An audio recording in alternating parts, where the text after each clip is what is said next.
어제 하루 국내 코로나19 신규 확진자가 4,167명 발생해 이틀 연속 4,000명대를 기록했습니다. 오미크론 확산세가 이어지면서 현행 거리 두기 조치는 다시 연장될 걸로 보입니다.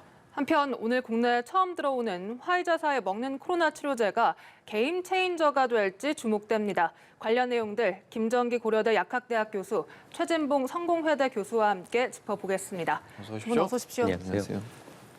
네, 오늘 발표된 신규 확진자 수도 4,000명대입니다. 지난주와 비교했을 때 이번 주도 4,000명대에서 이 흐름을 보이고 있는데 확 줄어들지는 않는 모습이에요.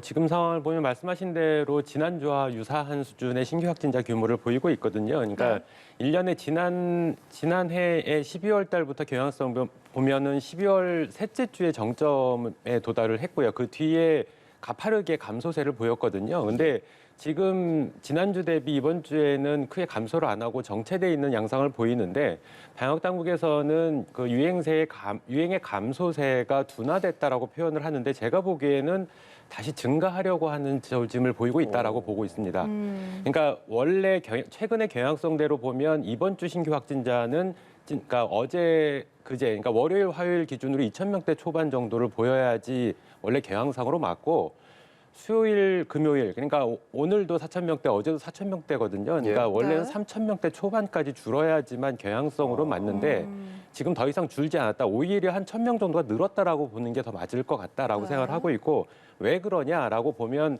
특별한 변수는 없습니다. 다만 유일하게 오미크론 변수가 나타나기 시작했다라고 보고 있습니다. 제가 보기에는. 그래서 국내에 오미크론이 유입된 지는 좀 기간이 지났는데 본격적으로 신규 확진자 규모에 영향을 미치는 정도의 전파를 보이고 있다라고 판단을 하는 게 맞을 것 같고 이를 방증하는 대표적인 케이스가 최근에 전남이나 광주 쪽에서 오미크론 확산세가 심상치 않거든요. 네. 더불어서 신규 확진자 규모도 늘어나고 있고 추정컨대 서남권에서는 오미크론이 한 40%를 차지할 거다라고 추정을 하고 있습니다. 그래서 지금부터는 오미크론 전파가 신규 확진자 규모에 영향을 미치기 시작했고 이번 주에는 정체된 국면처럼 보이지만 다음 주에는 오히려 늘어나는 추세를 보일 것 같다라는 예측을 하고 있습니다. 네, 지금 이 확진자 수 흐름이 이 확산세가 둔화되는 것이 아니라 오히려 증가할 조짐을 보인다 이렇게 분석을 해주셨는데 그 이후로 오미크론 변수를 꼽아주셨습니다. 실제 오늘도 해외 유입 확진자가 최다를 기록했거든요. 네, 맞습니다. 오미크론 변이가 좀 우세종이 될 가능성이 높아졌죠. 그리고 오미크론 변이는 잘 알려진 것처럼 확산세가 다른 변이보다 훨씬 높은 것으로 알려지고 있지 않습니까? 그래서 증가세가 늘어날 가능성은 충분히 있는 상황이라고 볼 수 있을 것 같고 해외 유입자들이 늘어나고 있는데 이 부분도 사실은 좀 관심을 갖고 봐야 될 부분이에요. 해외 유입 같은 경우는 우리가 통제하는 데 한계가 있을 수 있는 부분이 있고 또 관리를 조금 더 강화시킬 필요가 있다. 물론 해외 유입자에 대한 관리가 좀 강화된 건 분명히 있습니다. 그럼에도 불구하고 이런 부분에 대해서 정부가 좀 긴장하고 봐야 될 필요가 있지 않겠나는 생각이 듭니다. 물론 지금 현재 상황으로 보면 오미크론 변이가 이미 국내에서도 지역사회 확산이 되고 있기 때문에 해외 유입을 막는다고 해서 모든 게 해결될 수 있는 문제는 아니에요. 그럼에도 불구하고 해외 유입량이 계속 늘어나고 있다고 하는 부분은 우리가 좀 더 관심을 갖고 지켜봐야 된다. 그래야만 또 다른 어떤 확산의 요인이 되는 것들을 막을 수 있는 요소가 된다고 생각이 됩니다. 중대본은 이런 현재 방역 지표가 좋아지고 있고 그게 거리 두기의 영향이라고 얘기하고 있는데요. 국민들도 안정감을 느끼고 있다고 생각하시나요? 그러니까 현재로서는 사실 예전보다 숫자가 떨어진 부분에 있어서 안정감을 느끼는 부분이 있을 거예요, 분명히. 다만 이게 그러면 거리 두기를 풀 수 있을 만큼의 그런 안정감이냐 하는 부분은 의문이 많다는 거죠. 그러니까 방역 당국의 고심이 있는 부분은 어떤 부분이냐면 오미크론 변이라고 하는 것이 갖고 있는 어떤 확산세, 어떤 확산하는 어떤 률이랄까요? 이런 부분들이 너무 크기 때문에 이걸 조금만 풀어도 엄청나게 많은 수로 확산이 될 수 있어요. 실제로 어떤 조사에 보니까 그냥 우리가 단계적 일상회복으로 돌아갔을 경우 2만 명까지도 하루에 늘어날 수 있는 그런 예측까지 나온 예측도 있더라고요. 이런 상황이라고 하면 상당히 조심스럽게 저는 접근할 가능성이 있다고 봅니다. 지금 그렇지 않아도 7,000명, 8,000명까지 가던 걸 3,000명, 4,000명까지 좀 줄어놓은 거잖아요. 이 상황에서 만약 단계적 일상을 다시 돌아가게 되면 그 숫자가 8,000명보다 더 늘어날 가능성은 충분히 예측 가능해요. 그래서 아마 조금 더 사회적 거리두기를 강화하는 쪽으로 가다가 어느 정도 여건을 보고 나서 또 우리가 사용 가능한 여러 가지 의료 체계라든지 이런 부분도 고려해서 해야 되기 때문에 이런 부분들에 대한 점검 때문에 아마 좀 더 보수적으로 접근하지 않을까 하는 생각이 듭니다. 네. 정부는 내일 오전에 중대본 회의를 거쳐서 다음 주부터 적용될 사회적 거리두기 방안을 발표를 합니다. 교수님께서도 설 연휴를 앞두고 오미크론 변수를 생각했을 때 이 완화는 섣부르다 이런 입장이십니까? 오미크론은 지금 단계에서는 우리가 이제 의료 시스템을 재정비할 그 시간적인 여유를 벌기 위해서 어느 정도 차단을 반드시 해야 된다라고는 보고 있습니다. 그렇다라고 해서 오미크론을 원천 봉쇄할 수 있느냐 그렇지는 않고요. 언젠가는 오미크론은 우리가 지금 단계에서 막는다라고 하더라도 언젠가는 우리한테 고통을 줄 시점이 분명히 오게 됩니다. 그래서 어쨌든 이 오미크론 자체는 피할 수도 없고 피해서도 안 되고 예. 우리가 반드시 극복을 해야지만 코로나19 상황을 완전히 해소할 수 있다라고 생각을 하고 있습니다. 그래서 지금 단계에서는 오미크론의 어떤 전파 속도나 아니면 이에 따른 입원율 증가들의 상황을 종합적으로 판단하면서 서서히 방역 단계를 완화시킬 필요가 있다. 이제 급격한 완화는 반드시 피해야 될 부분이고 네. 서서히 완화를 시키면서 우리가 피해를 최소화하는 방향으로 코로나19 상황, 지금 오미크론 이 상황만 잘 극복을 한다라고 하면 전체적인 코로나19 상황은 반드시 좋아질 걸로 예측을 하고 있거든요. 그래서 지금 상황이 가장 중요한 부분이 의료 시스템이 부담이 가지 않게 최대한 극복을 잘 해야 된다 이렇게 판단을 하고 있습니다. 네, 그리고 중앙임상위원회에서는 국내 방역이 좀 엄격해서 오미크론 유행에는 부적합하다라는 설명을 내놨더라고요. 이 부분 어떻게 들으셨나요? 앞서 제가 말씀드린 거하고 좀 일정 부분 일맥상통하는 부분이 있는데 네. 오미크론은 언젠가는 우리가 극복을 해야 됩니다. 근데 지금 단계에서 만약에 지금의 방역 단계, 방역 강화 조치를 계속 연장을 할 수가 없습니다. 왜냐하면 방역적인 측면만 우리가 고려를 하는 게 아니고 사회 전반적인 경제 포함해서 다 고려를 해야 되는 상황이다 보니까 우리가 이러한 상황들을 종합적으로 해서 단계별로 서서히 완화를 하는 방향으로 하지만 의료 시스템에서는 피해를 최소화해야 된다 이렇게는 보고 있고요. 지금 중국 같은 경우에는 최근에 그 어떤 오미크론 확진자 한 명이 나오면 인근 그 행정구역 전체를 다 봉쇄하는 수준을 예, 갖고 예. 있거든요.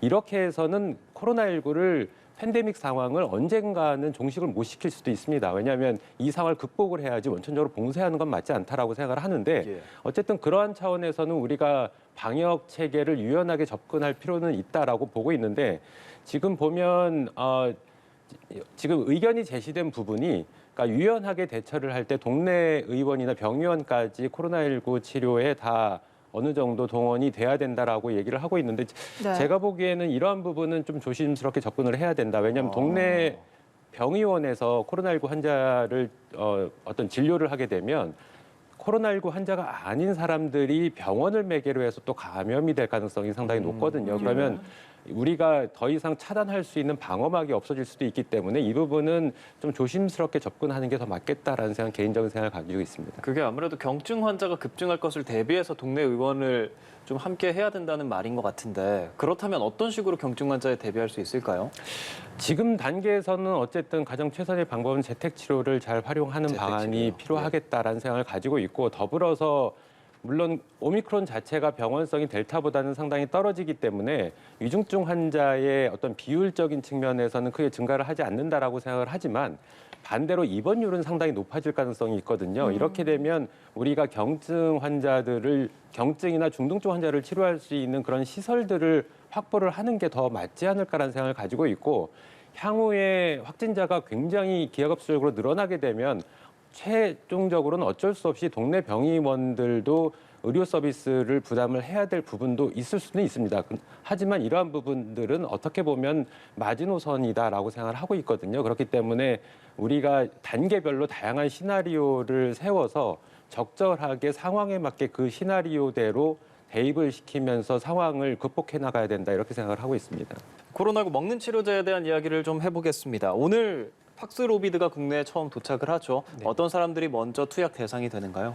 지금 초도 물량 자체가 굉장히 제한적이거든요. 그러니까 우리 계약분은 76만 명분 정도가 계약을 했는데 예. 지금 오늘 들어오는 물량은 2만여 명분 정도가 예, 들어오거든요. 2만 그러니까 1,000여 굉장히 명분, 예. 제한적이다 이렇게 보시면 될 것 같고 그렇기 때문에 초도 물량이 제한적이기 때문에 투약 대상군도 굉장히 제한적일 수밖에 없다 이렇게 보시면 될 것 같고 65세 이상의 고령층이나 기저질환자 그러니까 면역 저하자들 위주로 해서 처방이 나갈 거다 이렇게 발표는 됐습니다.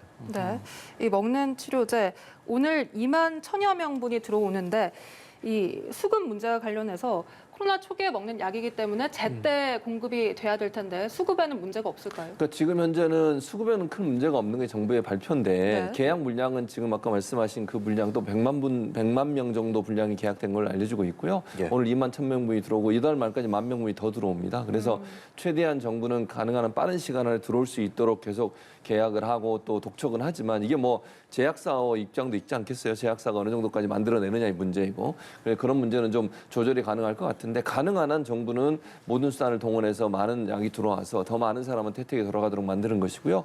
지금 이제 현재는 제한된 물량이 들어왔기 때문에 65세 이상만 공급이 되지만 만약에 이제 충분한 물량이 들어오게 되면 좀 더 확대할 가능성이 있다는 생각이 듭니다. 그래서 이게 중증화율을 85% 이상 좀 막아주고 사망률도 85% 이상 막아주는 걸로 알려지고 있거든요. 그런 점으로 본다면 면역 저하자나 이런 중증 환자들 같은 경우에는 위험을 좀 더 덜 수 있는 그런 역할을 할 수 있기 때문에 정부 입장에서는 지속적으로 아마 추진을 더 할 것으로 생각이 됩니다. 예, 이 먹는 치료제 부작용도 있을 수 있고 또 투약하면 안 되는 대상도 꽤 있다고 들었거든요. 그 부분에 대해서 설명해 주시죠. 일단 대표적인 부작용, 그러니까 임상 단계에서는 주로 이제 부작용 자체가 경증이었다라고 알려져 있고 1.7% 정도만 비교적 심각한 이상 반응이 있었다라고 얘기를 하고 있거든요. 이제 그 중에 여러 가지 증상이 있는데 대표적으로 고혈압이 포함되어 있습니다. 그래서 고혈압 환자분들 같은 경우에는 아무래도 투약 기간에는 혈압 관리를 좀 하셔야 될 필요가 있다. 그러니까 모니터링을 좀 하실 필요가 있고요. 더군다나 지금 팍스로비드의 두 가지 형태의 약물이 같이 혼합돼서 사용이 되게 되는데 그 중에 하나가 그 리토나비르라고 하는 그러니까 HIV 에이즈 치료제에 사용되던 약물이 있거든요. 이 약물 같은 경우에 그 고혈당을 유발하는 부작용이 또 알려져 있습니다. 그래서 혈당, 그러니까 당뇨병 환자분들 같은 경우에도 아무래도 투약 기간 중에 그 혈당 체크는 반드시 필요하다라고 생각을 하고 있고요. 예. 더불어서 한 20여 개 종의 그 약물들과는 상호작용이 있기 때문에 피해야 된다라고 알려져 있습니다. 그래서 이 부분에 대해서는 방역 당국이 추후 자세하게 공지를 할 걸로 알려지고 있거든요. 그래서 이 부분은 참조를 하셔야 되는데 일단 이게 전문의약품이기도 하고요. 물량 자체도 제한적이기 때문에 반드시 의사의 처방전이 필요합니다. 그래서 의사가 처방전을 내릴 때 이 그 약물의 상호작용을 모니터링한 프로그램이 있거든요. 그래서 그거에 맞춰서 아무래도 투약이 될 걸로 이렇게 생각을 되기 때문에 큰 우려는 없습니다만 간혹가다 실수가 또 발생할 가능성이 있기 때문에 이 그 처방을 받으신 분들은 아무래도 이 금기 약물에 대해서는 좀 모니터링이 좀 필요하다라고 생각을 하고 있습니다. 네. 그리고 이 치료제의 비용과 관련해서 확진자의 접종력과 관계없이 무상으로 지원이 되는 거죠? 네, 무상으로 지원이 됩니다. 지금 현재는. 왜냐하면 이게 중증 환자들의 사망률을 줄여야 되기 때문에 정부가 무상으로 지급하고 그러니까 일부는 이제 건강보험이 지급하고 일부는 국가가 지급하는 이런 형태로 이루어지기 때문에 이걸 만약에 먹는다 하더라도 처방 받으신 분들은 자기 개인적인 돈이 들어가지 않고 무료로 모두 다 지급이 되고 미접종자들도 만약에 처방을 받게 되면 무료로 다 받으실 수 있게 돼 있습니다. 그러면 자신의 의지로 그냥 미접종하겠다라고 선택을 했다가 걸리면 약을 먹지라고 생각하는 사람들이 있고 그 사람들한테 치료제를 제공하는 게 불합리하다라고 생각하는 국민들도 다 소수 있는 것 같습니다. 그 부분에 대해서 어떻게 생각하세요? 근데 그런 부분이 있을 수 있는데 정부 입장에서는 최대한 사망자를 줄여야 되는 겁니다. 국민은 모두 다 동일하게 정부가 보호해야 되고 또 국민이 어떤 위험에 처해 있을 때 그걸 방어해야 되는 것도 정부의 입장이라고 저는 보거든요. 그래서 미접종자를 하더라도 현재 접종과 미접종을 강제하지 않고 다 자율권을 준 것도 본인이 선택할 수 있는 권한을 드리는 겁니다. 또 이제 백신이라고 하는 것이 부작용이 전혀 없는 건 아니잖아요. 부작용이 적긴 하지만 부작용이 있는 상태에서 미접종을 선택한다 하더라도 그런 분들에게 불이익이 가는 것은 정부가 선택할 수 있는 조건은 저는 아니라고 봅니다. 그래서 이런 것에 대한 불만이 있다 하더라도 정부 입장에서는 모든 국민을 동일하게 대우하고 그 국민들이 어려움에 처했을 때 보호해야 되는 입장이 있기 때문에 아마 그런 입장에서 접근하는 것으로 이해하시면 좋을 것 같습니다. 네. 그리고 이 먹는 치료제의 복용법도 궁금합니다. 5일간 복용을 해야 된다고 하는데 중간에 증상이 좀 호전됐다 하더라도 꼭 5일을 채워야 된다고요?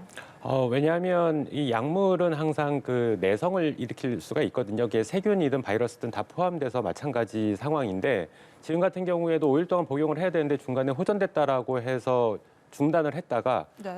갑자기 또 증상이 또 나타나네 그래서 다시 복용을 하게 되면 내성을 더 촉진시킬 가능성이 충분히 있습니다. 그래서 이러한 부분들은 피하시는 게 좋을 것 같고 기본적으로 제공된 5일 동안에 총 30알이거든요. 네. 다 드시는 거를 기본으로 하시는 게 맞다라고 보고 있습니다. 다만 중간에 복용하실 때 이상 반응이 나타나서 중지했을 경우도 있을 수 있습니다. 근데 그 해당 남은 약물에 대해서 타인에게 양도를 하거나 판매를 해서는 절대 안 됩니다. 왜냐하면 기본적으로는 그러니까 보건의학적으로 보면 그 양도 받으시거나 구매하신 분들이 어떤 기저질환이 있거나 병력을 갖고 있는지를 모르거든요. 그렇기 때문에 굉장히 위험한 상황이 발생할 수가 있고 특히나 재판매를 하셨을 경우에는 네. 법적인 처벌도 받을 수 있기 때문에 이 부분은 굉장히 주의를 하셔야 된다 이렇게 생각을 하고 있습니다. 네, 이 복용법이 하루 2회 5일간인데 뭐 식후라던가 식전이라던가 이런 설명은 충분히 보건소에서 해주는 거겠죠? 그럼 당연하죠. 그렇게 할 수밖에 없고요. 왜냐하면 이게 의사의 진단이나 처방이 반드시 있어야 돼요. 아까 이제 말씀하신 몇 가지 사례 있지 않습니까? 다른 약들과 함께 복용했을 때 위험성이 있는 약들이 있습니다. 이런 부분들을 반드시 점검받아야 되고요. 절대로 그냥 임의대로 드시면 안 되고 네. 위험에 빠질 수 있습니다. 그래서 이거는 이제 의사가 개인적으로 물어보고 질의하고 또 어떤 질병이 있느냐, 먹는 약은 뭐냐 다 확인한 다음에 처방을 내리는 것이고요. 이제 먹는 방법에 대해서도 거기서 다 자세히 설명을 하기 때문에 크게 걱정하지 않아도 되고 중요한 건 네. 거기서 보내주신 그 가이드라인, 그러니까 유의사항을 잘 살피고 약을 드셔야 되고 절대로 아까도 말씀하셨지만 이게 다른 사람한테 주거나 판매를 했을 때 형사처벌 받습니다. 네. 그건 정부가 강력하게 대응을 하고 있기 때문에 처방 받으신 분만 용법에 맞게 먹는 것이 가장 중요하다 이렇게 볼 수 있을 것 같습니다. 예. 그리고 어제 식약처로부터 노바백스 이 백신이 허가를 받았습니다. 국내에서 5번째 허가인데요. 이 백신 어떤 백신인지 그리고 많은 분들이 궁금해하시는 게 오미크론의 효과가 있는지까지 알려주시죠. 지금 노바백스 백신 같은 경우에는 기존에 우리가 계속 접종을 받아왔던 백신은 mRNA 백신 아니면 아데노바이러스 벡터 백신 형태거든요. 이 백신 형태들은 새로운 플랫폼 개념들이에요. 상용화 개념에 있어서는. 그렇기 때문에 안전성 부분에서는 상당히 취약했던 부분이 분명히 있습니다. 근데 네. 반면에 노바백스 같은 경우에는 제조합 단백질 백신이라고 그래서 상당히 오랫동안 하나의 전통적인 방법 중에 하나입니다. 그래서 안전성이 상당히 확보돼 있다 이렇게 생각을 하시면 될 것 같고 다만 일부의 전문가분들이 여기에 포함되어 있는 백신 보조제가 있거든요. 효능을 높이기 위해서 매트릭스 M이라고 하는 백신 보조제인데 이 부분에 대한 안전성 우려를 제기하시는 분도 간혹 계십니다. 근데 실제로 매트릭스 M이라고 하는 백신 보조제는 GSK에서 대상포진 백신에 포함을 시켜가지고 그동안 상용화를 시켜왔던 백신 보조제 중에 하나거든요. 그렇기 네. 때문에 제가 개인적으로 볼 때는 안전성에도 크게 문제가 없을 거다 이렇게 판단을 하고 있습니다. 예. 효과적인 측면에서도 기존의 바이러스에서는 한 90% 정도의 예방 효과가 있기 때문에 상당히 높은 수준이고요. 오미크론에 대해서는 화이자나 모더나보다 낫다라고 평가를 노바백스 측에서 발표를 하고 있거든요. 실제로 보면은 이 오미크론에 대해서 4분의 1 정도의 면역 효과가 나타난다라고 되어 있습니다. 2회 접종을 기본 접종을 했을 때. 근데 반면에 화이자 같은 경우에는 23분의 1 그리고 모더나는 42분의 1 정도의 효과라고 알려지고 있기 때문에 상당히 대비해서 상당히 월등한 효과를 보인다. 특히 부스터샷을 했을 때는 항체가가 결합 항체가가 무려 9.3배까지 오미크론에 대해서 올라간다라고 밝혀지고 있고요. 네. 더군다나 중화 효과를 나타내는 ACE2라고 하는 그 수용체에 대한 억제 효과도 19.9배까지 상승을 한다라고 알려져 있습니다. 그래서 오미크론에 대한 효과가 아무래도 기존의 화이자나 모더나보다 월등하다라고 일부의 연구 결과가 있기 때문에 상당히 그래도 긍정적인 부분이 많다. 더군다나 가장 중요한 부분이 효과도 효과지만 안전성이 확보돼 있다. 현재는 아무래도 그 성인분들 중에 미접종자이신 분들 위주로 투여가 될 텐데 향후에는 소아청소년으로 확장할 필요도 있겠다라는 생각을 가지고 있습니다. 네, 예. 알겠습니다. 지금까지 김정기 고려대 약학대학 교수, 최진봉 성공회대 교수와 이야기 나눠봤습니다. 오늘 말씀 고맙습니다. 고맙습니다. 감사합니다.